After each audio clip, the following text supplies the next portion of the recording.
आज मैं आपको एक ऐसी दास्तान सुनाने जा रहा हूं जो न सिर्फ दिल को छूती है बल्कि रूह तक को सुकून देती है। बहुत वक्त पहले की बात है। एक गांव में एक गरीब मछुआरा रहा करता था जिसका नाम सलीम था।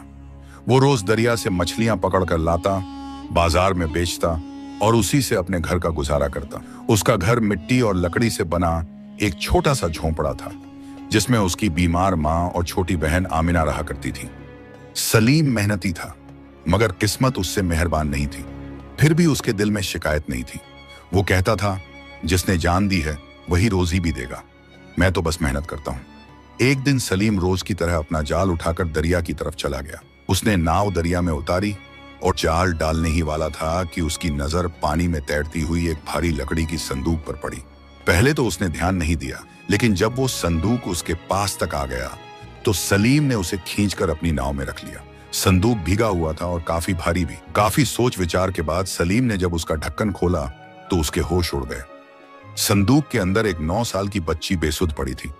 उसका चेहरा पीला पड़ गया था, बाल भीगे हुए थे और जिस्म ठंड से कांप रहा था। सांस चल रही थी लेकिन होश नहीं था। उसके कपड़े साफ और कीमती थे जिससे साफ पता चलता था कि वो किसी अमीर घर की बेटी थी। सलीम कुछ देर तक उसे देखता रहा, फिर जल्दी से उसे अपनी चादर में लपेटा और नाव को वापस किनारे की तरफ मोड़ दिया। अब उसका मकसद मछलियां पकड़ना नहीं था बल्कि उस मासूम जान को बचाना था। वो सोच में डूबा था, ये बच्ची कौन है, इसे यहाँ किसने छोड़ा और अब मैं क्या करूं। मगर इतना कि अब वो इसे अकेला नहीं छोड़ सकता था। जो भी हो, अब यह जिम्मेदारी उसी की थी। सलीम की नाव दरिया के किनारे लग चुकी थी। वो बहुत एहतियात से उस बेहोश बच्ची को उठाकर अपने घर की ओर ले गया। रास्ते में किसी से कुछ नहीं कहा। उसकी चाल तेज थी, चेहरा परेशान, मगर आंखों में एक अजीब सी जिम्मेदारी चमक रही थी। घर पहुंचते ही सलीम ने अपनी मां को आवाज दी, अम्मी जल्दी देखो, ये बच्ची दरिया में एक संदूक में मिली थी। सांस चल रही है लेकिन होश नहीं है। सलीम की मां, जो खुद बिस्तर से उठने में लाचार थीं, घबरा गईं। उन्होंने कांपते हुए हाथों से बच्ची के माथे को छुआ। बुखार है, ठंड से जिस्म जम गया है, जल्दी आग जला बेटा। सलीम ने बिना वक्त गंवाए अलाव जलाया, बच्ची के कपड़े बदलकर उसे गर्म कपड़े पहनाए और जरा सा पानी उसके होंठों पर डाला। कुछ ही घंटों बाद बच्ची ने हल्के से आंखें खोली लेकिन कुछ बोल नहीं सकी। आंखों में खौफ था, बहुत गहरा और बहुत पुराना। उसने इधर उधर देखा लेकिन कुछ समझ नहीं पाई। सलीम ने नरमी से पूछा, बेटी नाम क्या है तुम्हारा? बच्ची ने कुछ नहीं कहा, सिर्फ सिर झुका लिया और धीरे धीरे आंखें बंद कर ली। ऐसा लगा जैसे उसे याद नहीं कि वो कौन है, कहां से आई है और कैसे दरिया में पहुंची। अगले दिन सुबह गांव में बात फैल गई। सलीम को दरिया में एक संदूक मिला है जिसमें एक बच्ची थी। कुछ लोगों ने अफवाह फैलाई कि बच्ची जादू टोने का हिस्सा है। किसी ने कहा कहीं से चुराई गई होगी और कुछ ने यहां तक कह दिया पुलिस को बता देना चाहिए। सलीम सबकी बातें चुपचाप सुनता रहा।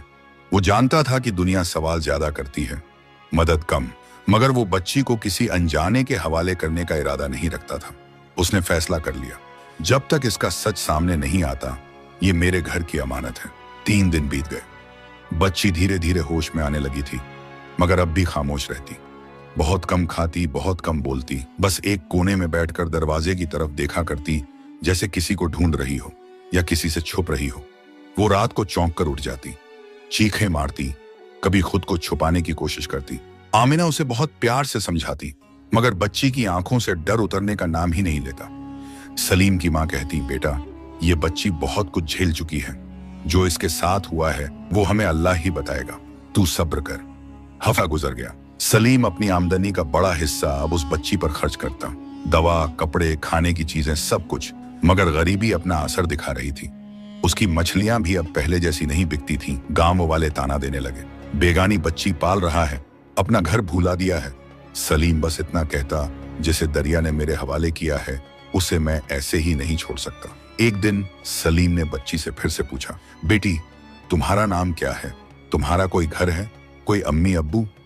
इस बार लड़की की आंखें भर आईं, होंठ कांपे मगर आवाज न निकली। फिर धीरे से सिर हिलाया जैसे कह रही हो, हाँ कोई था, मगर कौन, कहां, कैसे, कुछ नहीं पता चला। कई हफ्ते बीत गए। अब गांव में ज्यादातर लोग इस बच्ची से दूरी बनाने लगे थे। कुछ उसे मनहूस कहने लगे, कुछ गुमनाम बला। बच्ची ने भी धीरे धीरे घर से बाहर निकलना बंद कर दिया। सलीम उसे पास के जंगल के किनारे टहलाने ले जाता, मगर वो हर आवाज से डरती, हर परछाई से सहम जाती। सलीम अब रोज नए नए रास्ते सोचता, कभी पास के शहर जाने की बात करता, कभी थाने जाकर पूछने की सोचता, मगर फिर डर जाता कहीं पुलिस उसे बच्ची से छीन न ले। आखिरी में एक रात जब सब सो चुके थे, बच्ची चुपचाप उठी और घर से निकल गई। नंगे पांव, बिना कुछ कहे अकेली उस गांव की गलियों में भटकने लगी। कोई जागा तो देखा दरवाजा खुला है और बच्ची गायब। सलीम की आंखें जैसे ही खुली, दरवाजा अध खुला पाया। दिल घबराया। वो एक झटके से उठा और इधर उधर देखा, बच्ची बिस्तर पर नहीं थी। आमिना, उठो। क्या हुआ भैया? वो बच्ची घर में नहीं है। सलीम बिना जूते पहने ही घर से निकल पड़ा। मोहल्ले की हर गली, हर मोड़, हर पेड़ के पीछे देखा, आवाजें लगाईं, मगर बच्ची का कोई नाम ही नहीं था। वो पुकारता भी तो क्या? इधर गांव के लोग सिर हिलाने लगे। हम तो पहले ही कह रहे थे कुछ तो गड़बड़ है, इस लड़की का आना ही मनहूसियत है। अब भाग गई। मगर सलीम इन बातों को अनसुना करके दरिया की तरफ दौड़ा। शायद वहीं हो जहां से आई थी, मगर वहां सिवा लहरों के कुछ न था। उधर वो 9 साल की बच्ची नंगे पांव एक झाड़ियों भरी पगडंडी पर चलती चली जा रही थी। रात का अंधेरा अब सुबह में बदल रहा था, मगर उसके चेहरे पर अब भी खौफदारी था। वो ठंडी जमीन पर चलती जाती, कभी बैठती, कभी फिर उठती। पेट में जलन थी, होंठ सूखे हुए, मगर आंखों में अब भी वही सवाल था, मैं कौन हूं? वो किसी को नहीं पहचानती थी और कोई उसे नहीं जानता था। कुछ ही घंटों में वो गांव से दूर निकल गई। अब सामने थे वीराने, जंगल के किनारे और छोटी बड़ी पगडंडियां। एक चरवाहे का लड़का उसे देखता है। ए बहन, कौन हो तुम? क्या तुम्हारा घर खो गया? वो बस सिर झुका लेती है। लड़का अपना रोटी का टुकड़ा उसे देना चाहता है, मगर वो हाथ नहीं बढ़ाती। वो डरती है। अब हर चेहरा अजनबी लगता है, हर जगह अनजान। शाम तक वो बच्ची एक पुराने खंडहर तक पहुंचती है। वहां बैठकर रोने लगती है, धीरे, चुपचाप। कोई आहट नहीं, कोई आवाज नहीं, बस आंखों से बहता हुआ एक बेआवाज दर्द। उसी खंडहर में एक बूढ़ी औरत पानी भरने आई थी। जब उसने बच्ची को देखा तो ठिठक गई। कौन हो बेटी? यहां अकेली क्या कर रही हो? बच्ची कुछ नहीं बोलती, सिर्फ देखती है एक अजनबी, मगर शायद खतरा नहीं। बूढ़ी औरत ने पास आकर कहा, डरो मत, मेरी पोती भी तेरे जितनी है। चल मेरे साथ चलो, तुझे कुछ खाने को दूंगी। उस रात बच्ची उस बूढ़ी औरत के साथ उसके झोंपड़े में रही। पहली बार किसी और घर में नींद आई, अधूरी ही सही, मगर पहले से बेहतर। मगर सुबह जब बूढ़ी औरत ने उससे नाम पूछा, बच्ची फिर खामोश हो गई। बिटिया, तुम्हारा कोई नहीं है क्या? वो सिर हिलाती है, मालूम नहीं। दूसरी ओर सलीम दीवाना सा उसे तलाश करता रहा। 1 दिन, 2 दिन, 3 दिन। अब गांव वालों ने मुंह फेर लिया था। अब छोड़ भी दो, जो चला गया वापस नहीं आता। मगर सलीम के दिल में एक अजीब सा रिश्ता बन चुका था। उस बच्ची से वो रिश्ता खून का नहीं था, इंसानियत का था। अगर वो जिंदा है तो मैं उसे फिर से ढूंढ लूंगा। वो कसम खाकर निकल पड़ा गांव से बाहर। इधर उधर पूछते, दरवाजे खटखटाते। उधर बच्ची 3 दिन तक उस बूढ़ी औरत के पास रही। उसे खाना, छांव और थोड़ी सी राहत मिली, मगर जिस सवाल ने उसे पहली रात जगाए रखा था वो अब भी जिंदा था। मैं कौन हूं? उसने अब चलने की ठानी। बूढ़ी औरत ने पूछा, कहीं जाना है क्या? बच्ची ने सिर्फ सिर हिलाया। पता है कहां जाना है? वो फिर सिर हिलाती है। नहीं, मगर फिर भी चल पड़ती है, मानो कुछ अंदर से कह रहा हो, किसी को तुझे तलाश है। अब वो फिर निकल पड़ी है, एक नई राह पर, बेनाम, बेघर, मगर उम्मीद के एक धागे के सहारे। और शायद वही धागा किसी रोज सलीम की राह से जुड़ जाए, या उसके खोए हुए अतीत से। वो बच्ची अब एक गांव से दूसरे गांव की तरफ चलती रही। जिस्म कमजोर होता जा रहा था, पांवों में छाले पड़ चुके थे, मगर रुकने का नाम नहीं था। उसे कुछ याद नहीं था, मगर दिल के किसी कोने में एक हल्का सा एहसास था, जैसे कोई उसे ढूंढ रहा हो, कोई जो अपना हो। वो कभी किसी पेड़ के नीचे बैठती, कभी किसी चबूतरे पर। कई बार लोगों ने देखा, मगर ज्यादातर नजरअंदाज किया। उसे खाना बहुत कम मिलता। कभी किसी रहमदिल ने एक रोटी दे दी, तो कभी किसी ने झड़क कर भगा दिया। एक दिन वो एक छोटे से बाजार के बाहर बैठी थी। उसके बाल बिखरे हुए, कपड़े मैले और चेहरा थका हुआ था। वहां कुछ लड़के उसके आसपास जमा हो गए, मजाक उड़ाने लगे। कोई कहता, ए पागल है क्या? सबसे पहले कोई कहता, कहीं की भागी हुई लगती है। वो घबराकर उठी और भाग गई। बाजार से दूर एक मस्जिद के पीछे जाकर बैठ गई। वहीं एक अधेड़ उम्र का आदमी नमाज पढ़ने आया। उसने बच्ची को देखा, कुछ देर देखा करता रहा, फिर धीरे से पास आया। बेटी, भूख लगी है? बच्ची ने सिर हिलाया। हाँ। उसने जेब से कुछ खजूरें निकाल कर दी। बच्ची ने बिना सवाल के खा ली। फिर वो आदमी बोला, मेरी बीवी बहुत बीमार है, बच्चा कोई नहीं, अगर तू मेरे साथ चले तो छत मिल जाएगी। बच्ची चुप रही, एक पल को सोचा, फिर चल दी। उसके पास खोने को अब बचा ही क्या था। उस आदमी ने उसे अपने घर ले जाकर खाना दिया, कपड़े दिए। औरत ने पूछा, कौन है ये बच्ची? वो बोला, दरिया की लहरों की कोई सौगात है शायद। मगर जैसे जैसे दिन गुजरे उस घर का माहौल अजीब होता चला गया। औरत सख्त मिजाज थी, छोटी छोटी बातों पर चिल्लाती, काम कराती और कभी कभी मार भी देती। बच्ची कुछ न कहती, बस सहती। एक दिन तो हद ही हो गई, झूठे इल्जाम में उसे रात भर बाहर बिठा दिया गया। वो ठंड में कांपती रही, मगर फिर भी सुबह होते ही उसी घर के कामों में लग गई। अब उसे वक्त के साथ दो चीजें समझ आने लगी थी। पहली, इस दुनिया में हर मुस्कुराता चेहरा अपना नहीं होता। दूसरी, सब्र करने वालों के लिए कहीं ना कहीं राहत जरूर होती है, और शायद वही राहत उसका इंतजार कर रही थी, कहीं सलीम की तलाश में या कहीं उस हकीकत में जो अब तक छुपी हुई थी। उस घर में आए अब बच्ची को तकरीबन 2 हफ्ते हो चुके थे। जिस शख्स ने उसे मस्जिद के पीछे से उठाया था उसका नाम था रईसुद्दीन और बीवी का नाम शमीम बी। बाहर से यह जोड़ा नेक और खैरख्वाह नजर आता था, मगर अंदर से मामला कुछ और था। शुरुआत में बच्ची को सिर छुपाने की जगह गर्म खाना और नए कपड़े मिले। उसने सब्र करके सब स्वीकार कर लिया।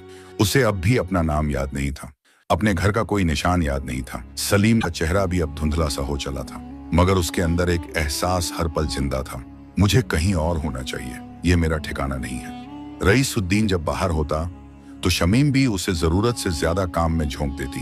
कभी झाड़ू, कभी बर्तन, कभी कोई बच्ची जो अभी 9 साल की थी अब घर की नौकरानी बन चुकी थी। शमीम भी उसकी कोई बात नहीं समझती थी। जब बच्ची से कोई गलती होती तो थप्पड़ जड़ देती।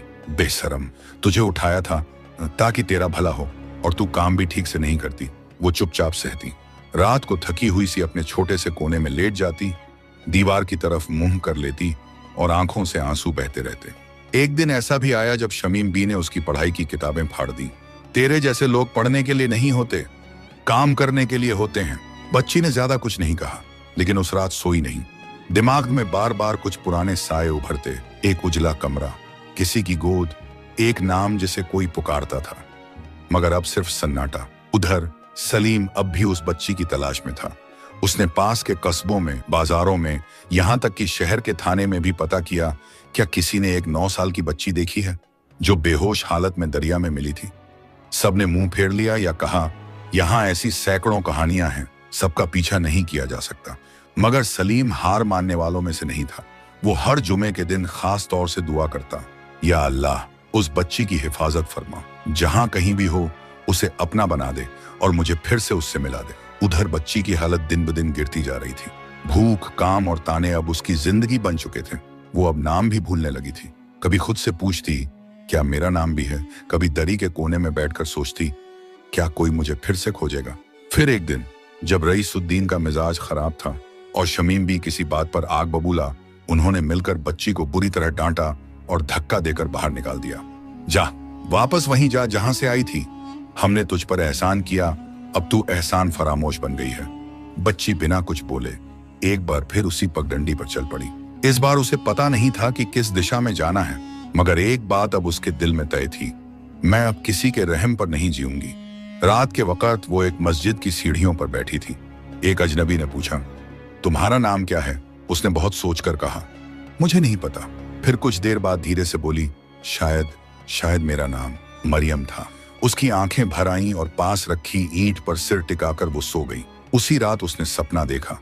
सपने में एक बड़ी हवेली थी, उसमें एक औरत उसे गोद में लिए पुकार रही थी, मरियम, मेरी बच्ची, कहाँ चली गई थी तू? बच्ची जागी, उसका दिल तेज तेज धड़क रहा था। एक नई बात, एक नया नाम, एक नया सुराग। शायद उसका नाम वाकई मरियम था। किसी अमीर घर से थी। शायद कुछ बड़ा सच अब सामने आने वाला था। सुबह की हल्की धूप मस्जिद की सीढ़ियों पर आ पड़ी थी। मरियम अब जो खुद को इसी नाम से पुकार रही थी, अल्लाह के घर के दरवाजे पर बैठी थी। आंखों में नींद का असर तो था, मगर दिल में एक अनजानी सी बेचैनी भी। कल रात का सपना अब भी उसकी आंखों में ताजा था। एक हवेली, एक औरत की पुकार और वो नाम मरियम।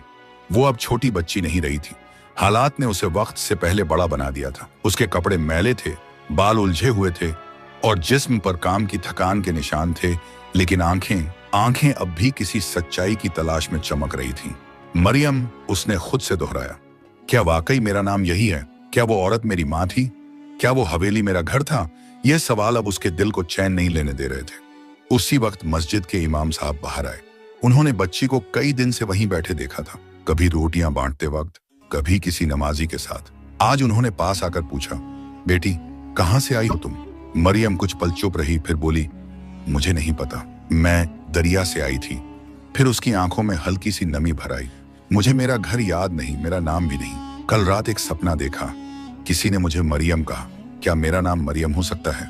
इमाम साहब कुछ देर तक सोचते रहे, फिर बोले, बेटी हो सकता है ये नाम तुम्हें ऊपर वाले की तरफ से दिया गया हो, और अगर यही तुम्हारा नाम है तो इंशाअल्लाह एक दिन तुझे तेरा घर भी मिल जाएगा।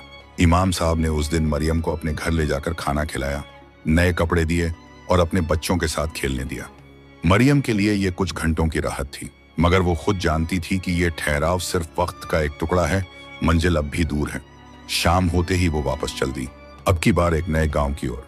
इस गांव का नाम था रियाजपुर। रियाजपुर एक छोटा सा लेकिन सुसंस्कृत गांव था। यहाँ के लोग पहले के मुकाबले थोड़े बेहतर थे, मगर एहतियात वाले भी। मरियम वहां एक मदरसे के पास रुकी। वहां के एक उस्ताद हाफिज सरवर ने उसे देखा और पूछा, बेटी यहाँ क्या कर रही हो? मरियम ने वही पुरानी बात दोहराई, मुझे कुछ याद नहीं, मेरा नाम शायद मरियम है। मैं दरिया से आई थी, एक संदूक में। हाफिज सरवर ने गौर से उसकी आंखों में देखा। वहां कुछ सच्चाई, कुछ दर्द और एक भूली हुई पहचान की चीख छिपी थी। उन्हें रहम आ गया। अभी मदरसा बंद है, लेकिन तुम चाहो तो यहीं कुछ दिन रह सकती हो, काम करने की जरूरत नहीं। मरियम को अब कुछ कुछ यकीन होने लगा था कि यह सफर उसे कहीं ना कहीं उसके अतीत तक जरूर ले जाएगा। और फिर एक शाम कुछ ऐसा हुआ जिसने पहली बार उसके अतीत की झलक सामने रख दी। रियाजपुर के मदरसे में एक मेहमान आए, हजरत मिर्जा कासिम साहब, जो बड़े शहर के मशहूर आलिम थे। वो बच्चों को तालीम देने आए थे और कुछ खैरात बांटने भी। जब उन्होंने मरियम को देखा तो उनकी नजर ठहर गई। ये बच्ची? वो कुछ देर तक देखे गए, फिर धीरे से बोले, इसकी शक्ल किसी से मिलती है। मरियम चौंकी। उन्होंने पूछा, बेटी तुम्हें क्या याद है अपने बारे में? मरियम ने सारा हाल सुनाया, दरिया, संदूक, सलीम मछुआरा, फिर भटकाव। कासिम साहब अब बेचैन से हो गए थे। उन्होंने अपने बैग से एक पुरानी तस्वीर निकाली। उसमें एक खुशहाल लड़की अपनी माँ बाप के साथ खड़ी थी, हाथों में गुड़िया पकड़े। मरियम तस्वीर को देखते ही कांप गई। ये मेरी तरह दिखती है। उसकी सांसें तेज हो गईं। ये घर मुझे जाना पहचाना लगता है। कासिम साहब की आंखें भर आईं। बेटी, अगर मेरी याददाश्त धोखा नहीं दे रही तो ये लड़की मरियम नाजिरा है, नवाब अजीमुद्दीन की बेटी। 2 साल पहले उनकी नाव पलट गई थी एक सफर के दौरान, और उनकी बच्ची दरिया में बह गई थी। तब से वो लोग तड़प रहे हैं। मरियम अब हक्की बक्की थी। उसे समझ नहीं आ रहा था कि रोए या खुश हो। क्या वाकई वो इतनी बड़ी हवेली की बेटी थी? वाकई उसकी माँ बाप अब तक उसे ढूंढ रहे थे? कासिम साहब बोले, मैं लौटते ही शहर जाऊंगा, अजीमुद्दीन साहब से मिलकर खबर दूंगा। अगर तू वही है, यकीन से कह सकता हूं कि तू वही है, तो बेटी तेरा सफर अब खत्म होने वाला है। मरियम की आंखों से आंसू बहने लगे। इतने सालों की तकलीफें, जिल्लतें, भूख, भटकाव, और अब अचानक ये एक खबर। वो रात पूरी नहीं सोई। उसने खुद से कहा, अगर ये सच है तो अब मुझे लौटना होगा, सलीम चाचा को ढूंढना होगा। वो मेरे पहले रहनुमा थे, और अगर मुझे कोई अमानत मिलती है तो उनका हिस्सा सबसे पहले होगा। रियाजपुर के मदरसे में वो सुबह बहुत अलग थी। मरियम ने फज्र की अजान से पहले ही वुजू कर लिया था। दिल में अजीब बेचैनी थी, इंतजार, उम्मीद और डर सब एक साथ उसके सीने में धड़क रहे थे। कासिम साहब सुबह ही निकल पड़े थे शहर की ओर। उनका मकसद एक ही था, नवाब अजीमुद्दीन तक मरियम की खबर पहुंचाना। मरियम को अब थोड़ा थोड़ा याद आने लगा था। सपनों की शक्लें अब तस्वीरों में बदल रही थीं। वो बड़े कमरे की बालकनी, सफेद झूमर और गले से लगाकर मरियम जान, हर दिन एक टुकड़ा जुड़ता जाता। शायद कोई अंदर से उठा हुआ पर्दा फिर से लहराने लगा था। इधर शहर में कासिम साहब जैसे ही नवाब अजीमुद्दीन की हवेली पहुंचे तो चौकीदार ने उन्हें अंदर बुलाया। हुजूर काफी अरसे बाद आए हैं, खैरियत? कासिम साहब ने कहा, मुझे अजीमुद्दीन साहब से फौरन मिलना है। एक बहुत अहम खबर है उनके लिए। कि देर में वो बड़े दीवान खाने में बैठे थे।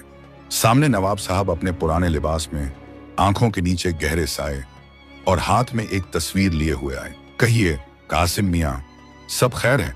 कासिम साहब ने धीरे से कहा। मरियम, नवाब साहब के हाथ कांप गए। तस्वीर नीचे गिर गई।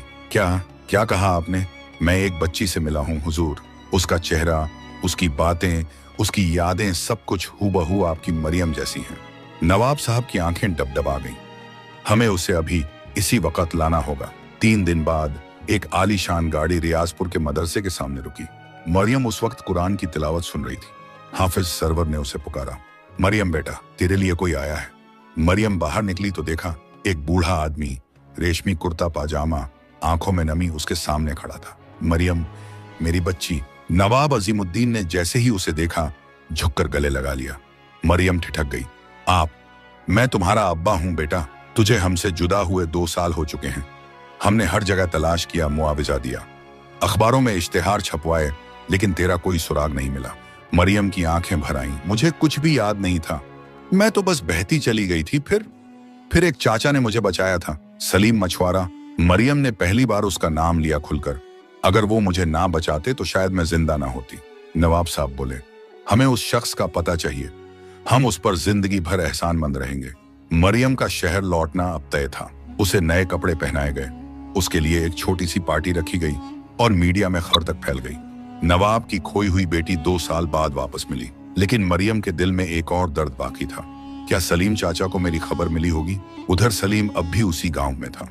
वो अब बूढ़ा लगने लगा था, आंखों के नीचे थकावट की लकीरें, और मछलियों से भरी टोकरी उठाने में भी अब कमजोर पड़ जाता। मगर हर जुमे की नमाज में एक ही दुआ करता, या रब्बी, उस बच्ची को अपनी अमान में रखना, कहीं हो, सलामत हो। जब गांव में अखबार आया और एक लड़के ने ऊंची आवाज में पढ़ा, नवाब की बेटी दरिया से मिली, 2 साल बाद लौटी, तो सलीम की आंखें भर आईं। उसने अखबार छीना और तस्वीर देखी।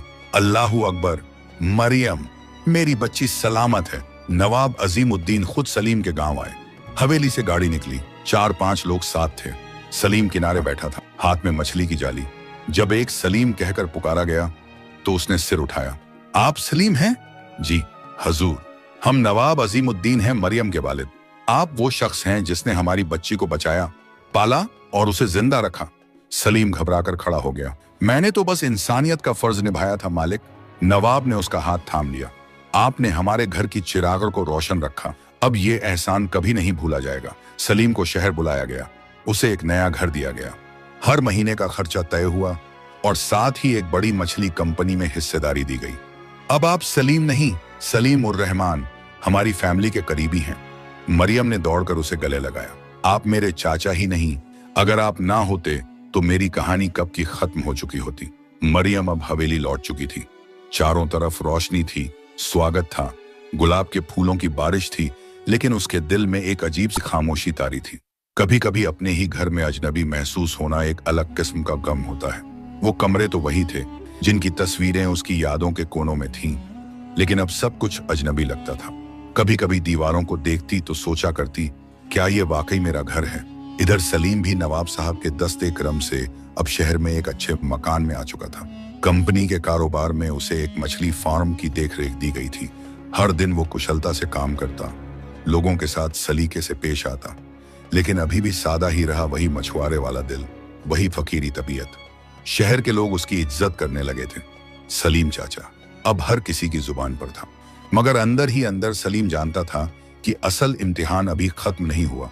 मरियम अब स्कूल जाती थी, मगर खास टीचरों से घर पर ही तालीम दी जाती। कभी कभी उसे हाई प्रोफाइल पार्टीज में भी ले जाया जाता।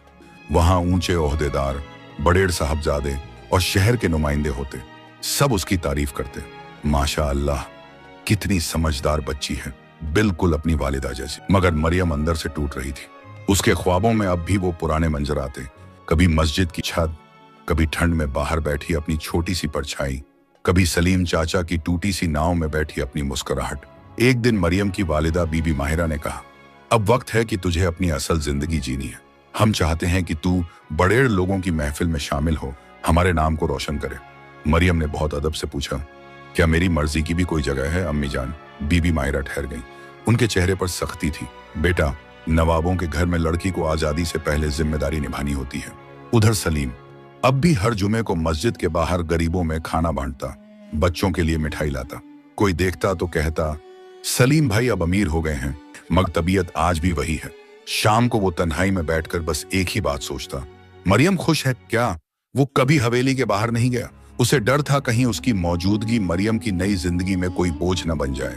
लेकिन एक शाम अचानक मरियम घर से बाहर चली गई। हवेली में हलचल मच गई। नौकर, गार्ड सब उसे ढूंढने लगे।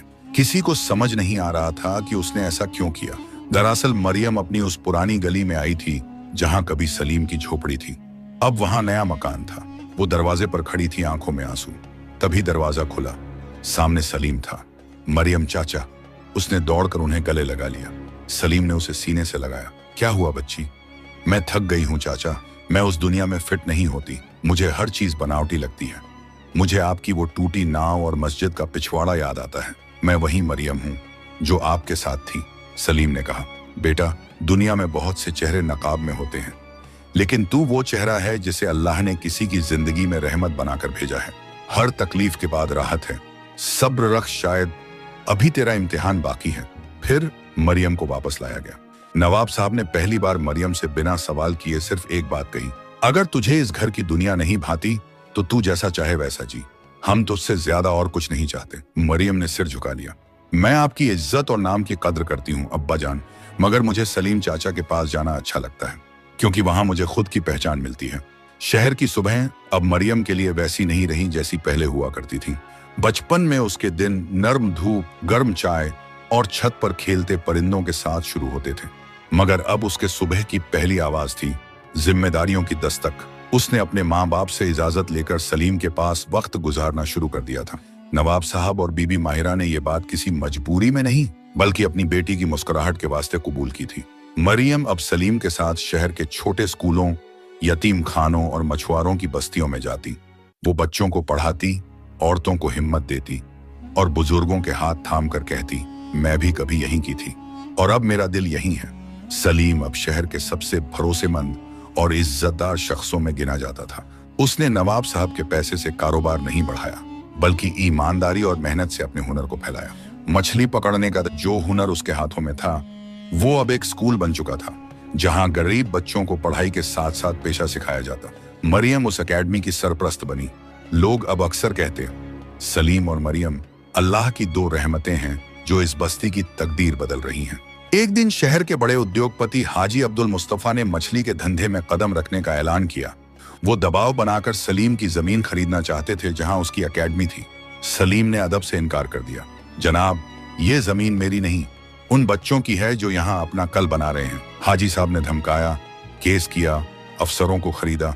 एक हफ्ते के अंदर सलीम के ऊपर झूठे केस थोप दिए गए। गलत लाइसेंस, बिजली चोरी। शहर में बवाल मच गया, मगर एक आवाज उठी मरियम की। मरियम ने शहर की अदालत में एक अर्जी दी। उसने हर दस्तावेज, हर सबूत, हर गवाह पेश किए। मीडिया में प्रेस कॉन्फ्रेंस की। ये इंसाफ की लड़ाई है। अगर आज ये एकेडमी बंद हुई तो कल किसी और की उम्मीद मरेगी। सलीम चाचा ने मुझे नहीं उठाया था, उन्होंने मुझे दोबारा जिंदा किया था। अब मैं उनके साथ खड़ी हूं, चाहे जो हो जाए। शहर के लोग अब दो हिस्सों में बंट चुके थे। एक तरफ दौलत, सियासत और ताकत, दूसरी तरफ सादगी, ईमान और एक बच्ची की मोहब्बत। जज ने कहा, इस अदालत के सामने सिर्फ एक केस नहीं था, बल्कि इंसानियत का इम्तिहान था। सलीम साहब, आप बाइज्जत बरी किए जाते हैं। एकेडमी को पूर्ण संरक्षण दिया जाएगा। हाजी मुस्तफा पर कार्रवाई होगी। पूरे शहर में नारे लगे। जुर्म हारा, इंसाफ जीता। सलीम चाचा जिंदाबाद। अदालत से निकलते ही नवाब साहब ने माइक थामा और कहा, आज मैं सबके सामने एक बात ऐलान करना चाहता हूँ। सलीम साहब ने जो किया वो मेरी बेटी के लिए बाप से बढ़कर था। मैं उन्हें नवाब फैमिली की तरफ से शराफते हिंद का खिताब देता हूँ, और आज से जो हवेली मरियम की है उसका आधा हिस्सा सलीम भाई के नाम किया जाता है। पूरा शहर तालियों से गूंज उठा। सलीम रो पड़ा, नवाब साहब, मैं कोई इनाम नहीं चाहता, बस अगर अल्लाह ने मुझे किसी की जिंदगी का जरिया बना दिया तो इससे बड़ा शर्फ क्या होगा। मरियम ने आगे बढ़कर सलीम का हाथ पकड़ा और कहा, आपके साथ ही मेरी असली दुनिया है चाचा। उसी रात सलीम अकेले बैठे थे।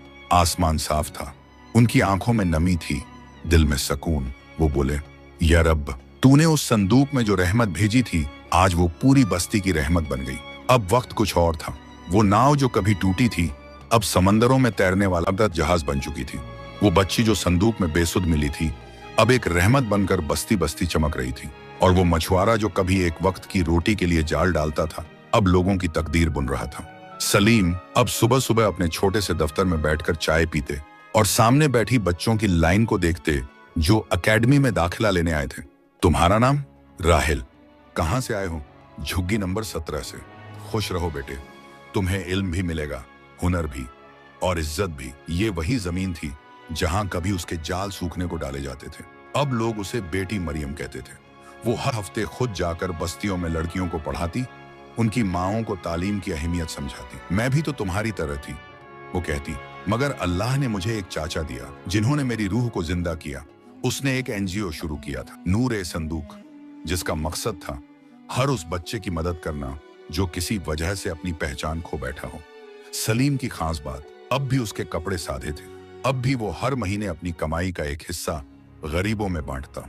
हर जुमे को वो मस्जिद के दरवाजे पर खड़ा होकर सबको सलाम करता और हर किसी से एक ही बात कहता, जो हाथ ऊपर उठते हैं दुआ में, वही हाथ नीचे भी बढ़ने चाहिए मदद के लिए। कुछ ही महीने बाद नवाब साहब बीमार पड़ गए। बिस्तर पर लेटे लेटे उन्होंने मरियम और सलीम को पास बुलाया। बेटा मरियम, अब मैं ज्यादा वक्त का मुसाफिर नहीं। तेरा बचपन मेरा कर्ज था जिसे सलीम भाई ने अदा किया। मेरी ख्वाहिश है कि तू और ये नेक इंसान मिलकर इस हवेली को खिदमत का घर बना। यहाँ अब पार्टियां नहीं बल्कि यतीमों की रोटियां पकें। मरियम ने हाथ चूमते हुए कहा, अब्बा जान, आपकी बेटी इसी दिन के लिए जिंदा है। अब वो आलीशान हवेली जहां कभी मरियम अकेली महसूस करती थी, अब एक ठिकाना बन गई थी उन सब के लिए जिनकी जिंदगी में कोई ठिकाना नहीं था। वहां अब रोजाना सैकड़ों लोगों को खाना मिलता, इलाज होता, तालीम दी जाती। दरवाजे पर एक बड़ा सा बोर्ड लगा था, बैतुर रहमत, रहमत का वो घर जो एक संदूक से शुरू हुआ।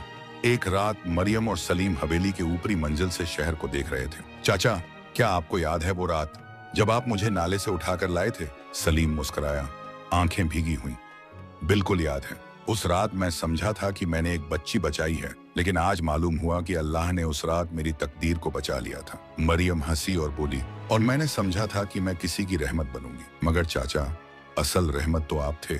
और फिर चांदनी रात में हवेली की छत पर एक छोटा सा संदूक रखा था। उसे खोलने पर उसमें मरियम ने एक चिट्ठी रख छोड़ी थी जिस पर लिखा था, कभी कभी अल्लाह अपनी रहमत संदूक में भेजता है और कभी किसी टूटे हुए इंसान के हाथ में उसकी किस्मत का नजारा थमा देता है। मेरा नाम मरियम है। मेरी पहचान अब सिर्फ एक लड़की नहीं बल्कि एक सलीम की दुआ हूँ।